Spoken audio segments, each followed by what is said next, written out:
Welcome to the Slop Farm. Enjoy the video. In this video, I will explain how to remove a Ford Fiesta ignition barrel. First, ensure your vehicle is off and disconnect the negative terminal of your car battery for safety. Next, you'll need to remove the upper and lower steering column covers. This usually involves unscrewing a few screws and carefully unclipping the plastic pieces. Once the covers are off, locate the ignition barrel and gently unplug any electrical connectors attached to it. With the electrical connections clear, insert your ignition key into the barrel and turn it to the first accessory position. This action helps to release the internal locking mechanism.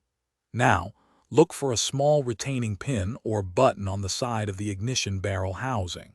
Using a small screwdriver or pick, depress this pin while simultaneously pulling the ignition barrel straight out from its housing. It should slide out smoothly.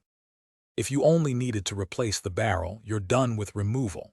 However, if you need to replace the entire ignition housing, you'll encounter shear bolts. These bolts are designed to snap off during installation, leaving no head to grip. You'll need to carefully drill into the center of each shear bolt until you can use a punch and hammer to loosen them. Once loose, you can unscrew and remove the housing from the steering column. To reassemble, simply reverse the removal process. Slide the new ignition barrel or housing into place, ensuring it clicks securely. Reconnect all electrical connectors firmly, making sure there are no loose wires. Reattach the steering column covers, then reconnect your car battery's negative terminal. Test the new ignition thoroughly before driving. Also, for a fantastic resource on personal finance, check out the link in the description for The Simple Path to Wealth and other great deals. Thanks for watching.